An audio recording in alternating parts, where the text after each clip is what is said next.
jahiliyah. Kata beliau, apabila bermunculan di tengah-tengah kaum muslimin orang-orang yang tidak mengenal perkara-perkara jahiliyah, kita belajar, kita jauh. Makanya sering disebutkan araftu syarran la li syarrin walakin li tawaqqihi. Aku mengetahui keburukan bukan untuk melakukannya, tetapi supaya aku bisa menjauhinya. Ini hibatul kiram rahimani rahimakumullah. Maka di sini penulis membawakan bab yang ketiga, al-khaufu minasyirki, mewaspadai yang namanya kesyirikan. Apa itu syirik? Syirik secara bahasa artinya adalah al-isyrak, yakni menyekutukan. Adapun definisi syirik ada yang diambil langsung dari nas, dari dalil, ya, dari Al-Qur'an ataupun As-Sunnah. Ada definisi syirik yang disebutkan oleh para ulama dengan detail. Tapi kita bahas yang pertama, definisi syirik dari dalil. Di antara definisi yang disebutkan oleh Allah Azza wa Jalla dalam surah Al-Baqarah ayat 22. Apa itu syirik? Fala taj'alu lillahi andada, kata Allah. Janganlah kamu menjadikan bagi Allah tandingan. Itu syirik yang disebutkan oleh Allah dalam Al-Qur'an. Dan Nabi Muhammad SAW juga bersabda ketika memperingatkan ada seorang sahabat mengatakan Masya Allahu wa syi'ta, atas kehendak Allah dan kehendakmu ya Rasulullah. Maka Nabi marah. Kata Nabi, aj'altani lillahi niddan, apakah engkau menjadikan aku tandingan untuk Allah?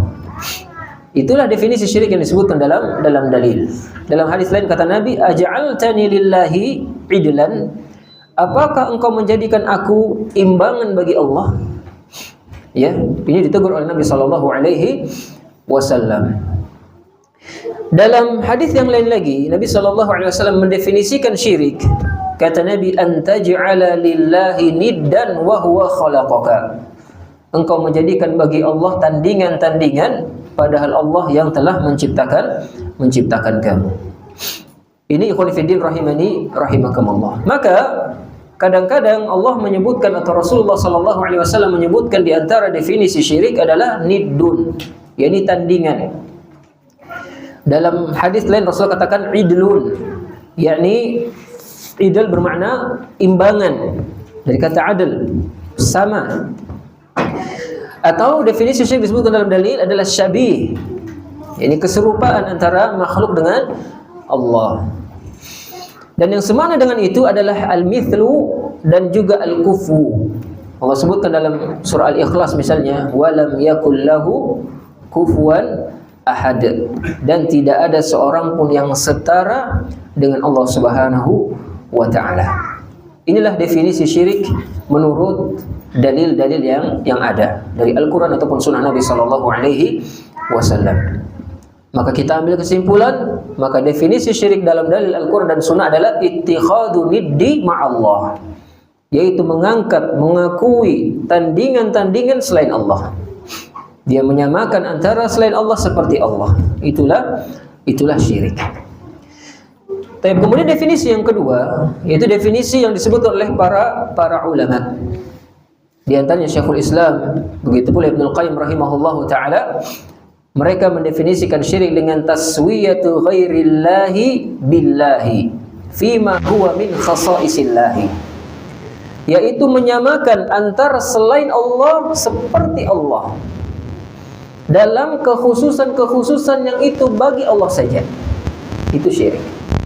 Ya, menyamakan selain Allah seperti Allah terhadap hal-hal yang khusus bagi Allah.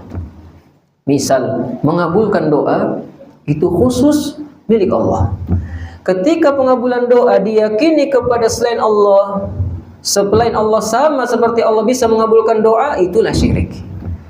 Ya. Begitu pula menyembelih. Menyembelih pada dasarnya hanya untuk Allah. Ketika seseorang mengikuti perguruan tertentu misalnya, dia menyembelih untuk makhluk selain Allah, maka dia menyamakan Allah dengan selainnya terhadap ibadah yang itu khusus untuk Allah, maka itulah syirik. Ini definisi yang lebih rinci lagi.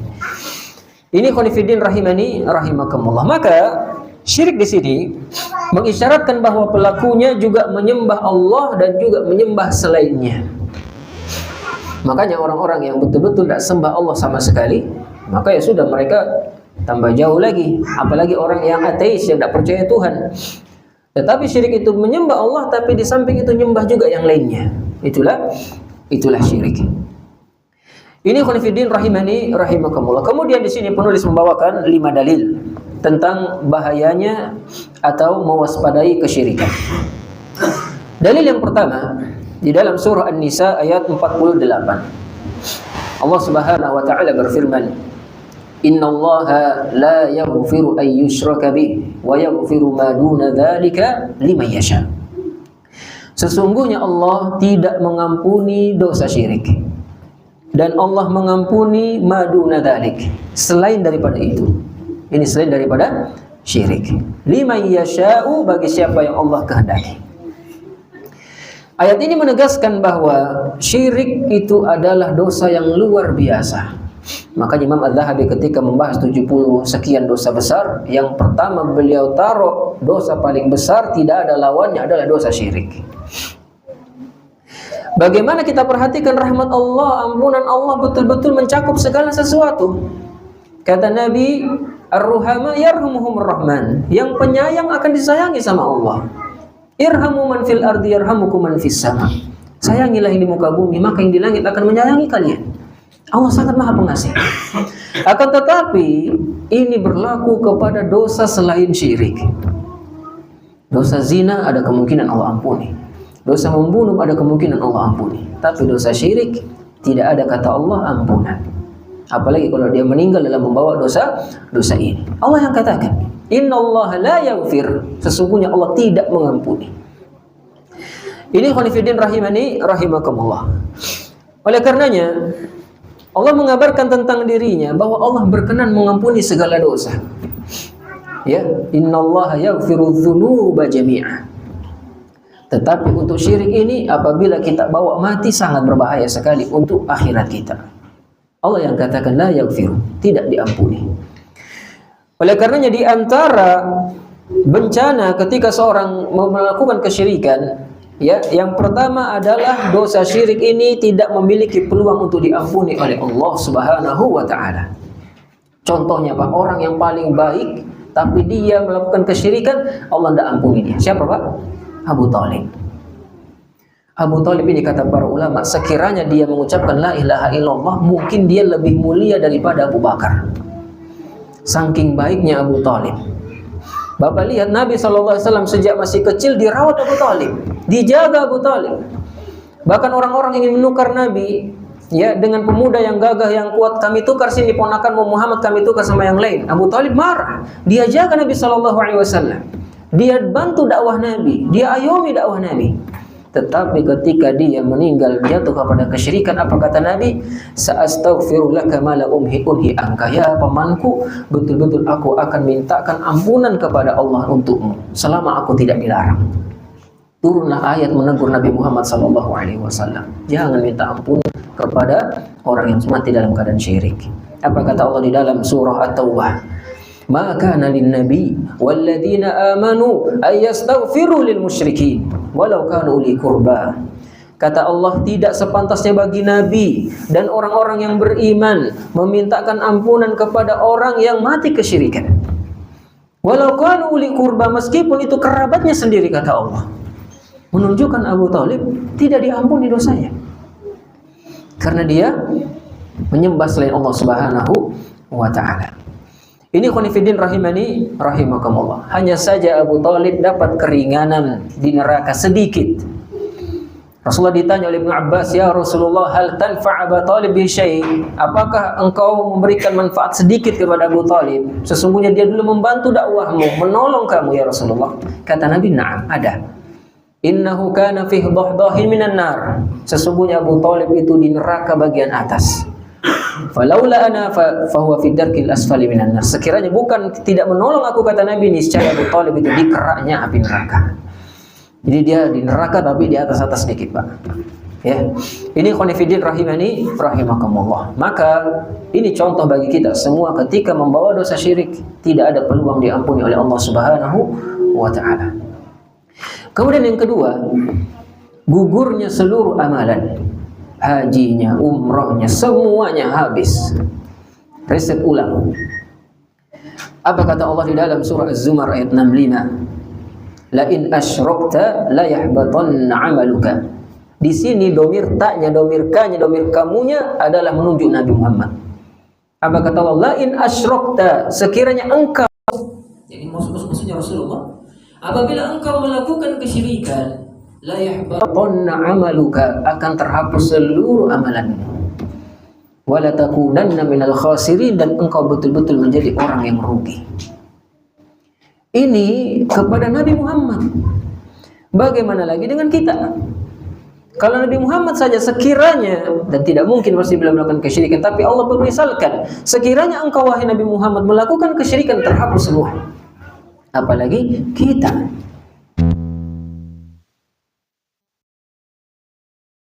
Allah menuju para nabi. Walau asyraku, sekiranya mereka para nabi melakukan kesyirikan, lahabita anhum ma kanu ya'malun, akan terhapus seluruh amalannya.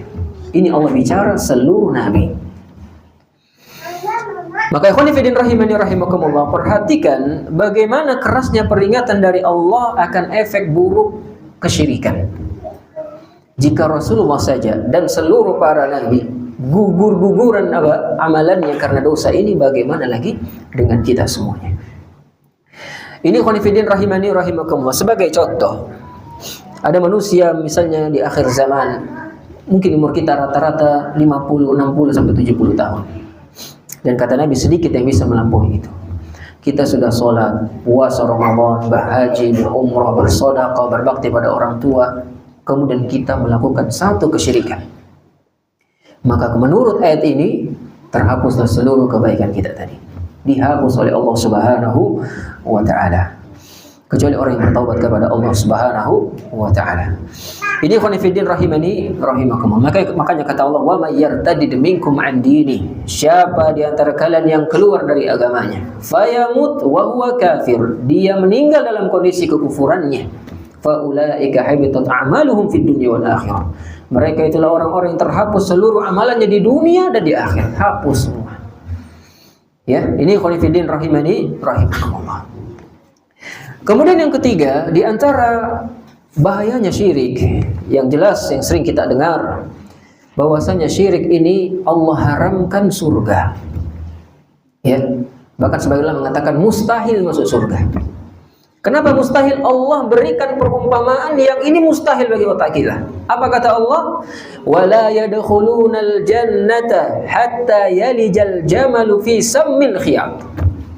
Tidak akan masuk surga kata Allah sampai unta masuk ke dalam lubang jarum. Bisa nggak Pak? Unta masuk lubang jarum? Masuk nggak di kepala kita? Nggak mungkin. Ada unta masuk lubang jarum. Seperti itu Allah permisalkan orang yang melakukan kekufuran, melakukan kesyirikan. Allah katakan dalam surah Al-A'raf ayat 40, la yadkhulunal jannata hatta yalijal jamalu fi sammil khiyat. Sampai lubang jarum itu dimasuki oleh unta. Seperti itulah tidak mungkinnya orang yang melakukan kesyirikan masuk surga. Di dalam ayat yang lain kata Allah, laqad kafara alladziina qalu innallaha tsalitsu tsalatsa. Sungguh telah kafir orang yang mengatakan Allah tiga dari yang satu. Kemudian kata Allah setelah itu, innahu may yusyrik billahi faqad harramallahu alaihi al-jannah. Siapa yang menyekutukan Allah sungguh telah diharamkan baginya surga. Wa ma'wahu nar, tempat dia neraka. Ini yang katakan Allah Subhanahu wa taala. Oleh karena ikhwan fillah rahimani rahimakumullah, di dalam Al-Qur'an kalimat innallaha la yaghfiru ay yushraka bihi ada dua. Di dalam surah Nisa ayat 48 dan surah Nisa ayat 116. Setengah ayatnya sama, innallaha la yaghfiru ay yushraka bihi, Allah tidak mengampuni dosa syirik dan mengampuni dosa selainnya. Setelah itu kata Allah di ayat 48, wa may yusyrik billahi faqad iftara itsman 'azima. Siapa yang menyekutukan Allah, sungguh dia telah berbuat dosa yang sangat besar. Dalam ayat yang kata Allah, wa may yusyrik billahi faqad dhalla dhalalan mubina atau dhalalan ba'ida. Siapa yang menyekutukan Allah, dia telah melakukan kesesatan yang jauh. Ini semua menunjukkan orang yang melakukan kesyirikan tidak selamat. Maka ikhwan fillah rahimani rahimakumullah, kita sampaikan ini karena kita berharap keselamatan. Kita berharap hanya Allah saja dalam hidup kita. Ketika hidup kita hanya Allah, bergantung hanya kepada Allah, tawakal hanya kepada Allah, dapat masalah hanya Allah, itulah orang yang kelak bahagia dunia, bahagia akhirat. Tetapi ketika seorang melakukan ini semua, mereka rugi dunia, hancur di akhirat. Ini khonifuddin rahimani rahimakumullah. Maka orang yang paling sayang dengan umat adalah orang yang membahas tauhid dan membahas kesyirikan. Karena sebagian dai prioritas dakwahnya sedekah misalnya. Prioritas dakwahnya adalah haji, prioritas dakwahnya adalah misalnya hati. Betul, itu bagus. Tetapi apalah gunanya sedekah yang banyak ketika seorang di samping itu masih melakukan kesyirikan?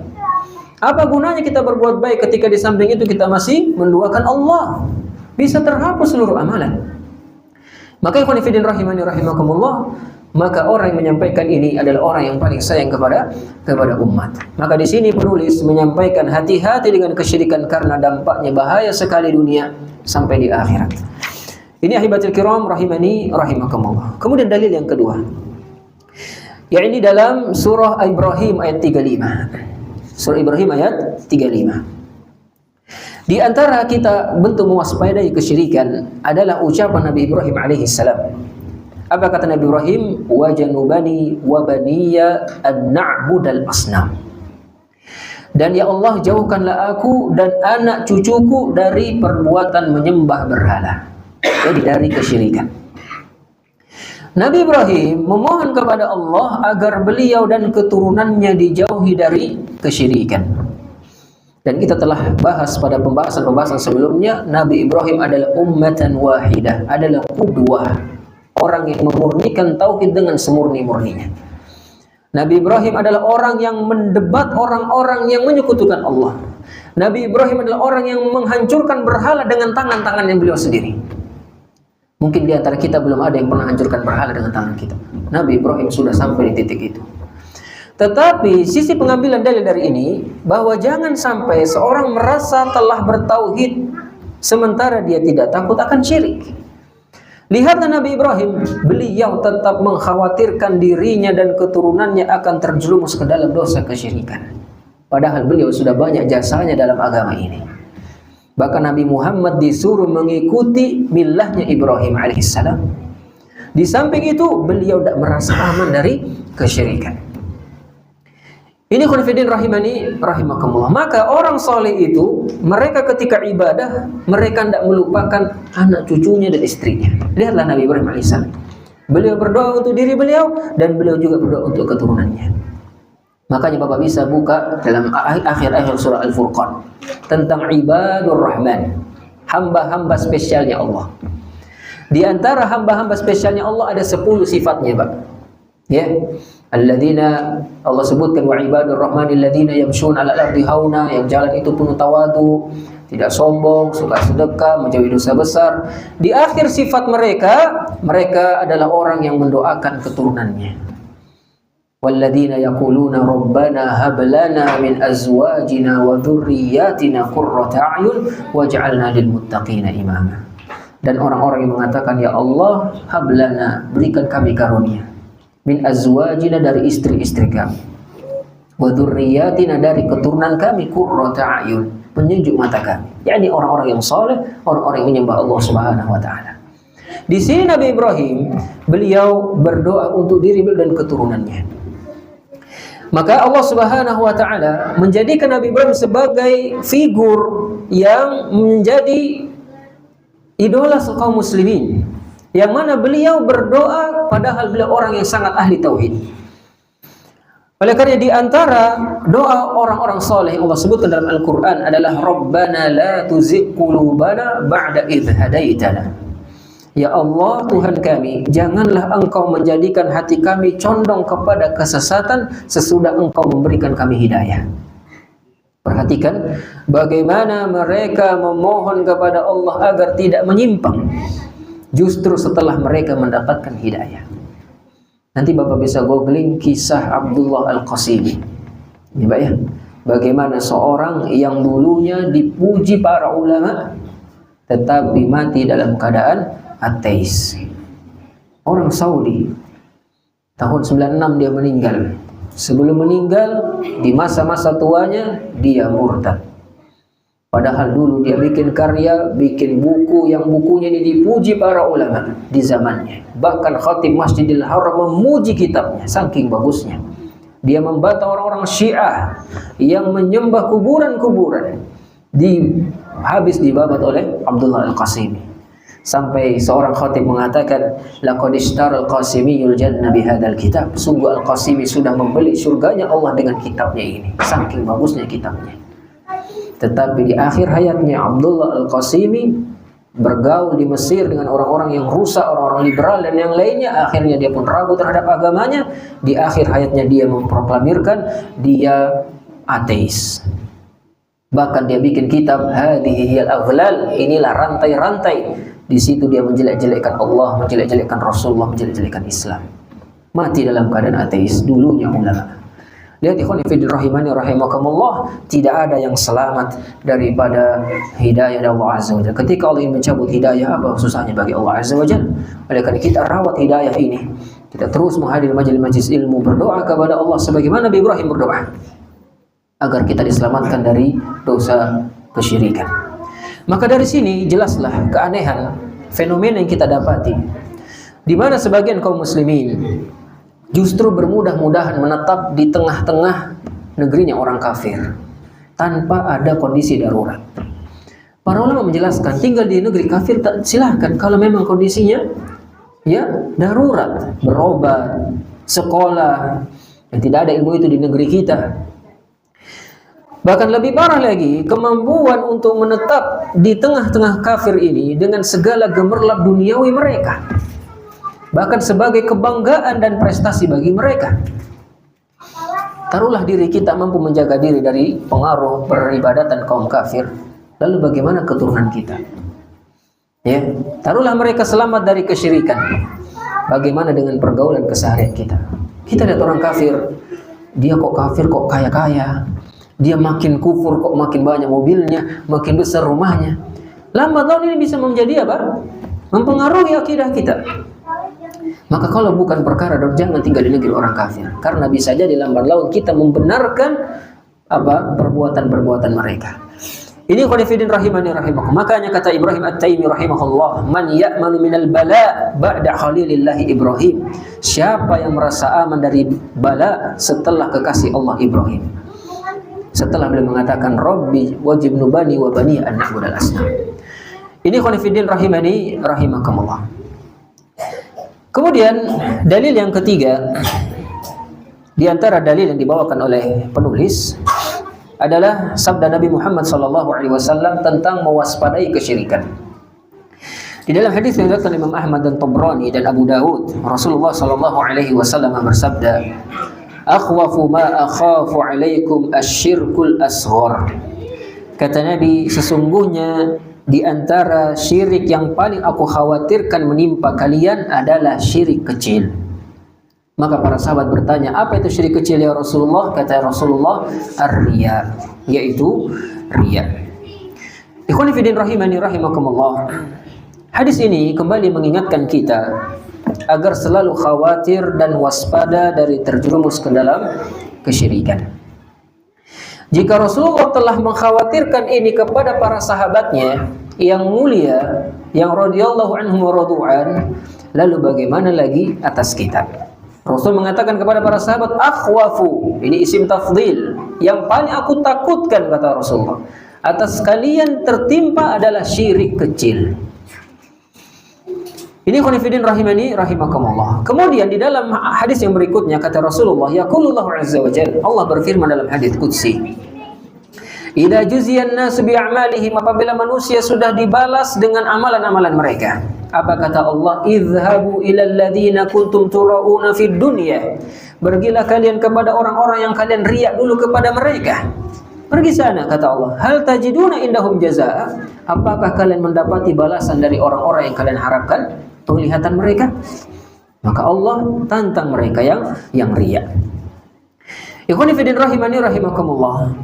Di dalam hadis yang lain Rasulullah bersabda, ya, inna syaitana qad ya'isa ayyu'bad fi ardikum hadhi. Setan itu sudah putus asa disembah oleh kalian di negeri kalian ini. Jadi insya Allah tidak ada lagi umatnya Rasulullah yang nyembah setan. Ini maksud Rasulullah. Karena jelas setan musuhnya kita. Tetapi apa kata Nabi? Walakin tahrish bainakum. Tapi setan tidak pernah putus asa membuat kalian itu suka berselisih. Ya? Kadang-kadang kita betul dalam sisi tauhid, masya Allah sudah betul, tidak menyekutukan Allah. Tapi hubungan kita sama manusia kadang-kadang kita tidak jaga. Musuhan sama fulan, teguran sama fulan, gibahin fulan ini. Nah ini setan tidak putus asa dari ini, Pak. Maka hati-hati, kadang-kadang kita tauhid sudah kita jaga, sudah belajar kitab tauhid, sudah belajar tentang pembahasan apa? Pembahasan syirik, tetapi kadang-kadang hubungan sama manusia kita tidak jaga.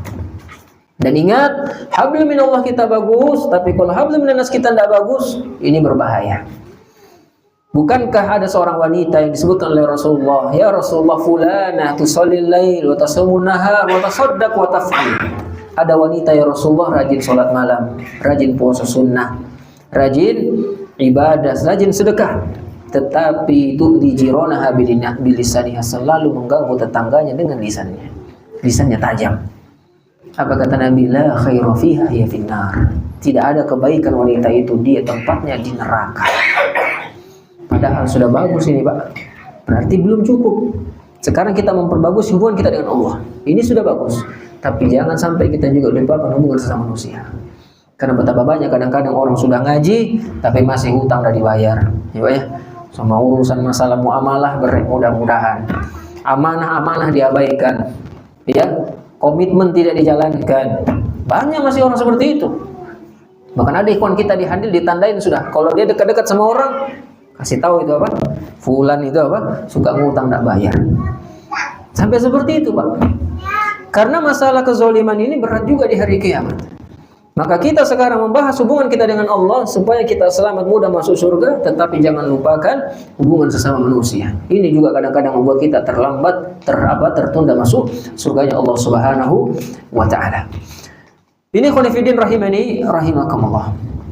Kemudian di sini orang mengambil faedah bahwasanya syirik itu terbagi dengan akbar dan asghar, dan ini nas langsung dari Rasulullah sallallahu alaihi wasallam bahwasanya syirik itu ada dua. Kemudian di antara definisi syirik kecil adalah semua perkara yang disebutkan dalam dalil dia sebagai dosa syirik, tetapi dalil-dalil menunjukkan perkara tersebut tidak sampai mengeluarkan pelakunya dari Islam. Itu dosa syirik kecil. Saya ulangi, semua dosa yang dikatakan dalil itu dosa syirik, tapi tidak sampai mengeluarkan dari agama. Itulah syirik kecil. Misalnya tatoyur, merasa sial. Ini Rasulullah sebutkan at-tiyaratu syirkun, kata Rasulullah. Tatoyur itu syirik, tatoyur itu syirik, tapi tidak sampai mengeluarkan dari agama. Begitu pula seperti riya, seperti bersumpah kepada selain Allah.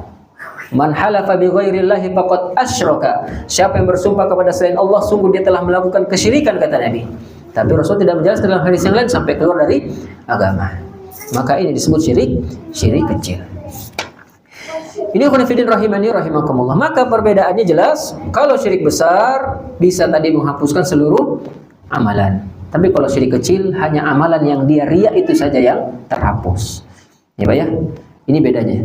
Kemudian bedanya yang kedua, syirik besar mengakibatkan pelakunya bisa kekal dalam neraka. Kalau dia meninggal bawa dosa syirik, dia bisa kekal dalam neraka. Tapi kalau syirik kecil tidak sampai mengekalkan. Ya, tidak sampai kekal. Kemudian yang ketiga, syirik akbar bisa membatalkan Islam. Bisa membatalkan Islam. Adapun syirik kecil tidak sampai batal Islamnya. Inilah perbedaan syirik besar dan syirik kecil.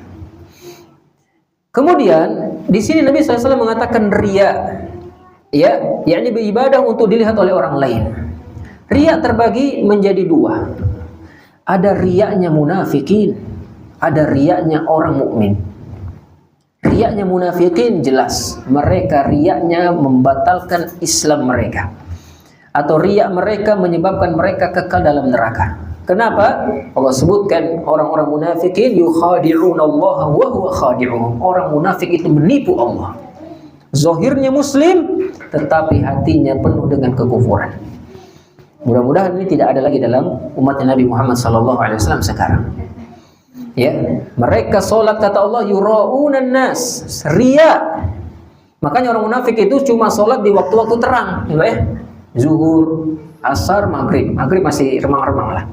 Tapi kalau isya sama subuh tidak kelihatan sudah munafik. Kenapa? Mereka karena ibadahnya supaya disaksikan orang banyak. Maka ibadah mereka cuma semangat di waktu terang-terang saja. Ini khonifidin rahimani rahimakumullah. Kemudian yang kedua, riyanya orang muslim. Seperti seorang memperbagus sholatnya. Kita sholat, pas ada ikhwan perhatikan kita, ya, awalnya membaca qul huwallahu ahad, gara-gara dilihatin Ar-Rahman, Masya Allah, ya, langsung ganti Ar-Rahman, Allamal Quran, Masya Allah, dinyaringin lagi sedikit. Nah itu bisa riya.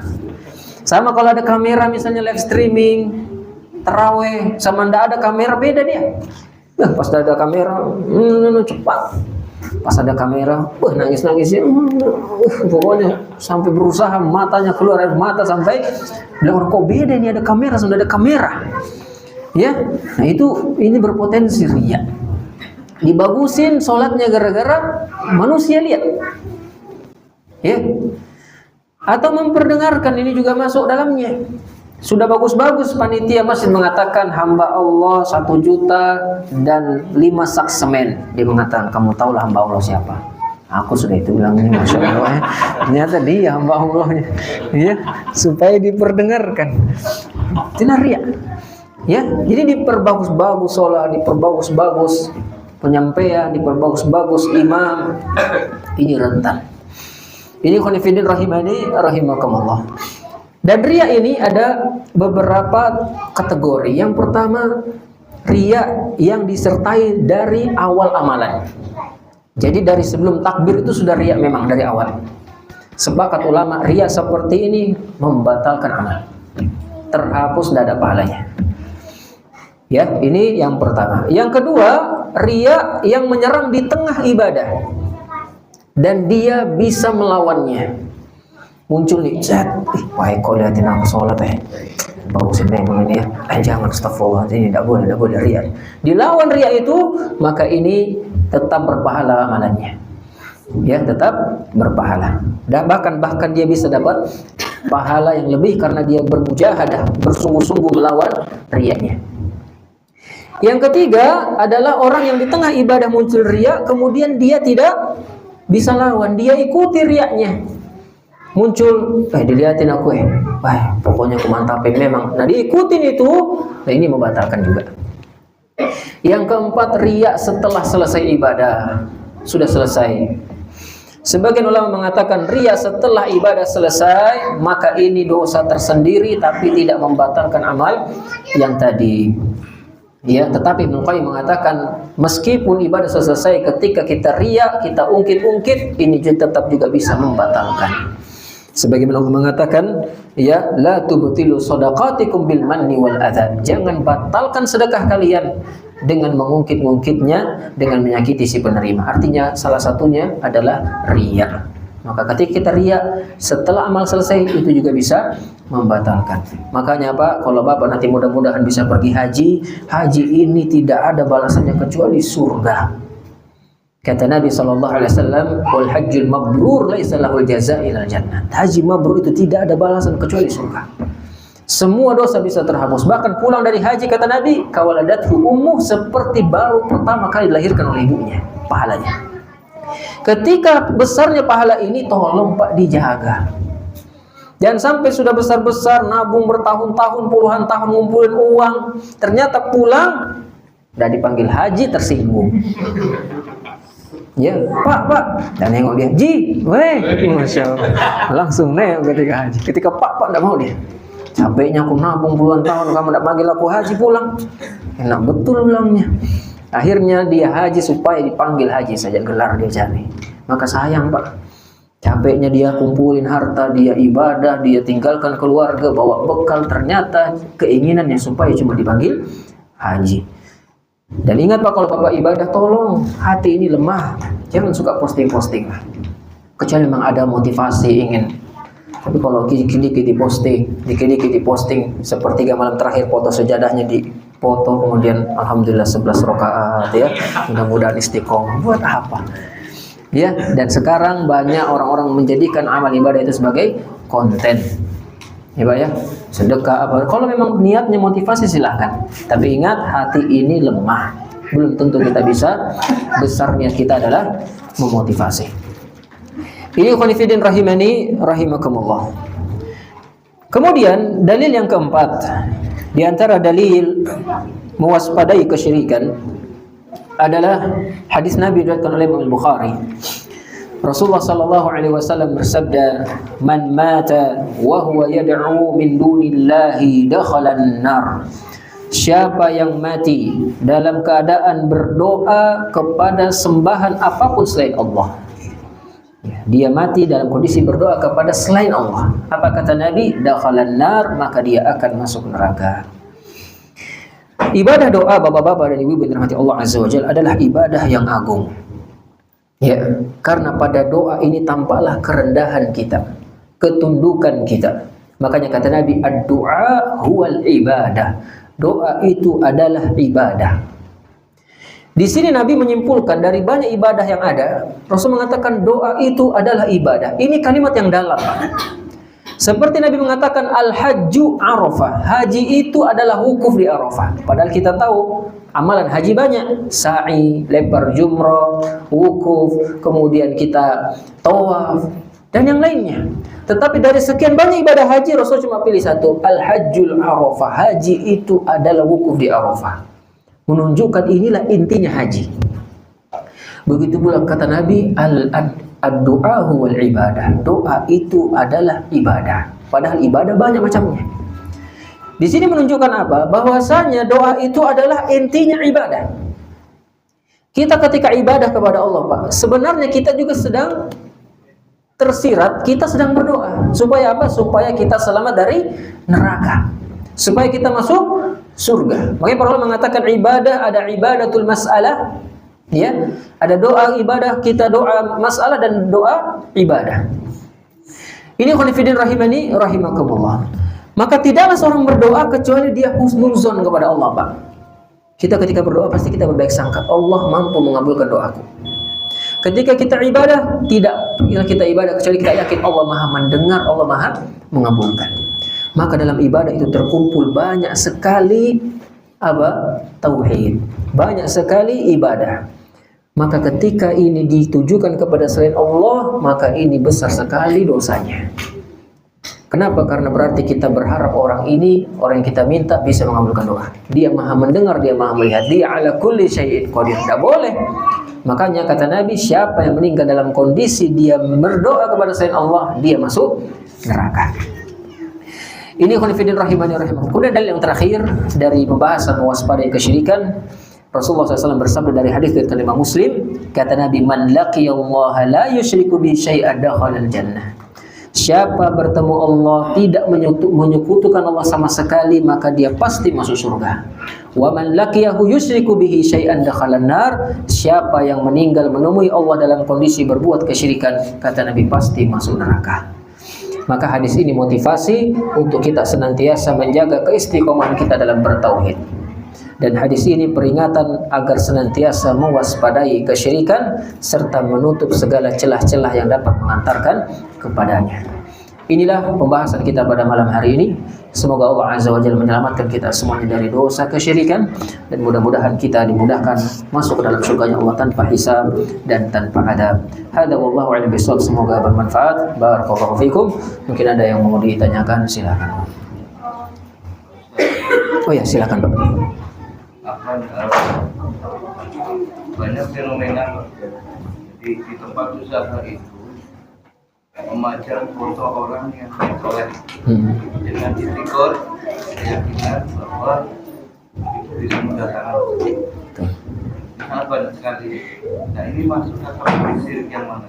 Iya, jadi kalau dia menganggap foto itu dengan sendirinya mendatangkan kelarisan, keberuntungan, maka itu syirik besar, Pak. Tapi kalau dia yakin Allah yang kasih melalui wasilah foto itu syirik kecil. Bisa dipahami Pak ya?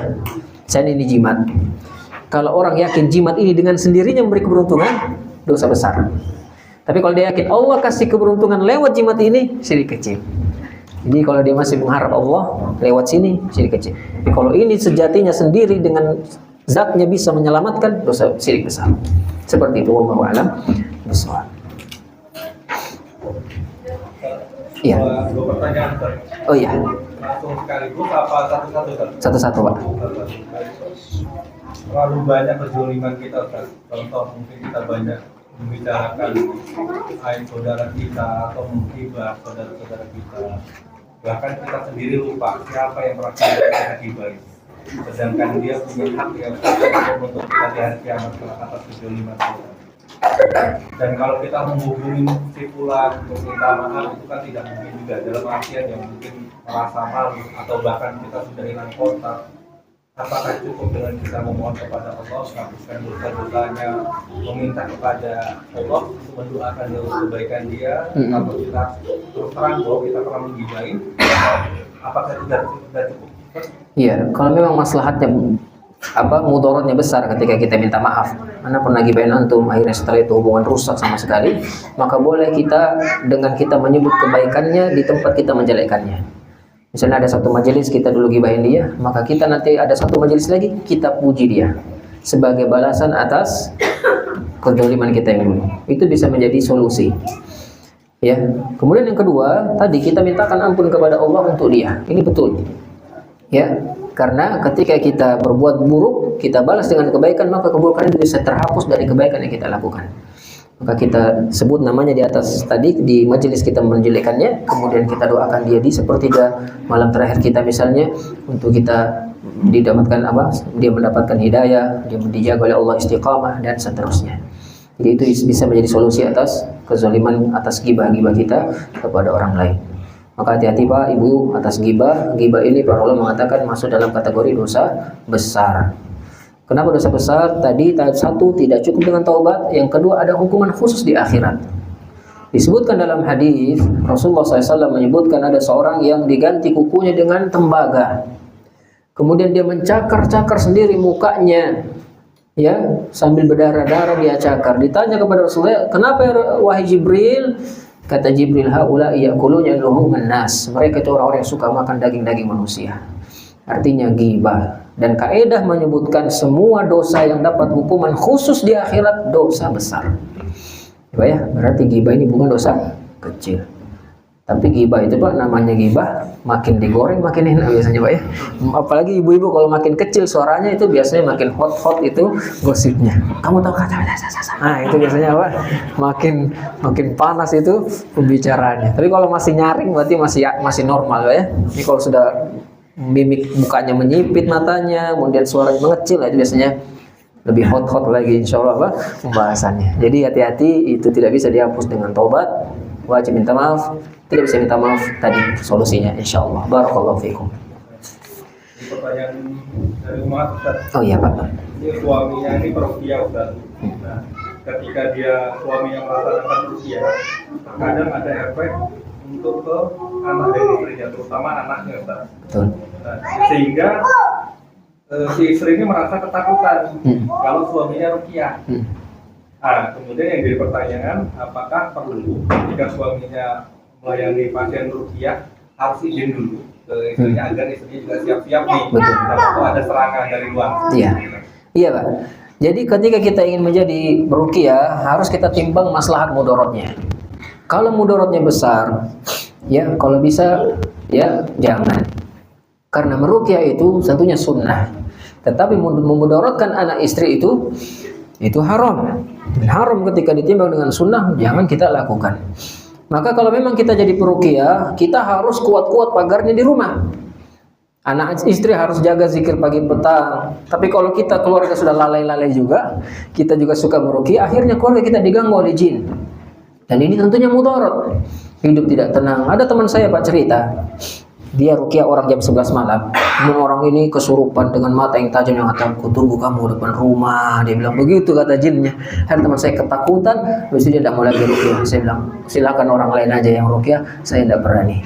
Maka kalau memang kita pun mau meruqyah, kita izin dulu sama istri, ya, kita siap-siap agar istri kita mempersiapkan bekalnya, bentengnya agar dia tidak diganggu.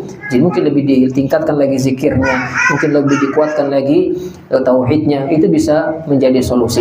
Tetapi kalau memang tidak bisa, banyak kelalaian, bapak juga tidak bisa menasihati istri, tidak juga bisa menjaga zikir pagi petang, maka silakan orang lain yang meruqyah, karena tentunya mudarat untuk keluarga bapak itu lebih bapak jaga. Ya mungkin seperti itu, wallahu alam. Bisa. Oleh karena bapak tidak dapati ada seorang ulama yang kibar yang suka meruqyah. Ruqyah itu ya kalau bisa kita semua bisa masing-masing, supaya kalau istri kita kena sesuatu, kita yang ruqyah istri kita.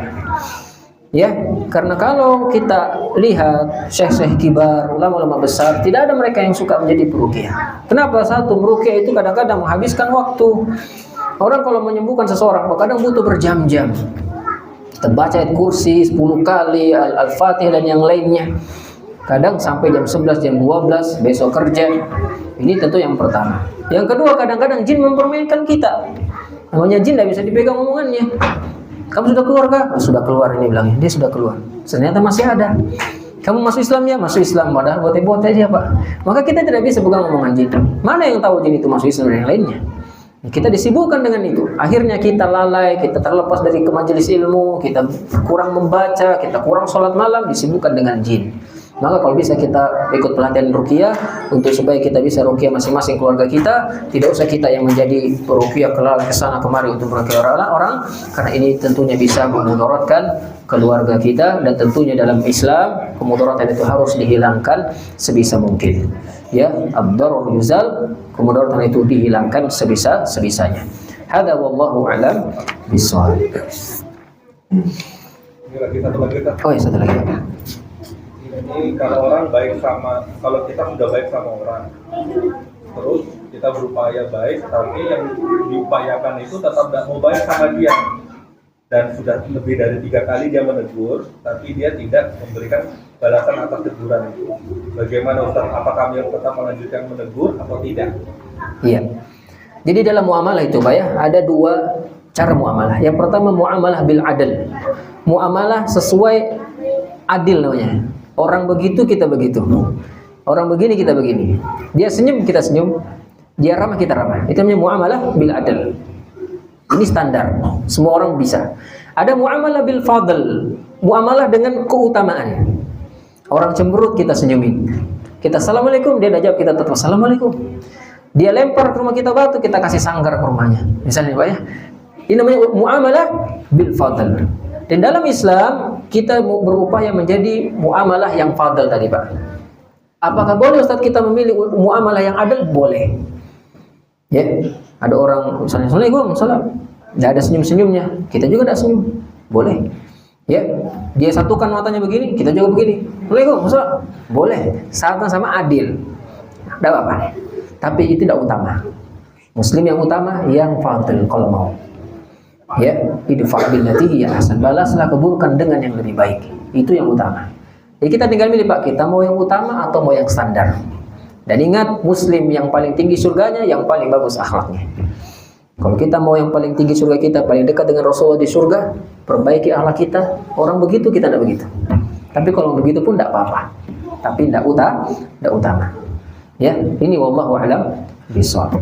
Begitu bisa kita sampaikan, semoga bermanfaat. Barakallahu fikum. Kita tutup doa kafaratul majlis. Subhanallahi bihamdika asyhadu an la ilaha illa anta astaghfiruka wa atubu ilaik. Assalamualaikum warahmatullahi wabarakatuh.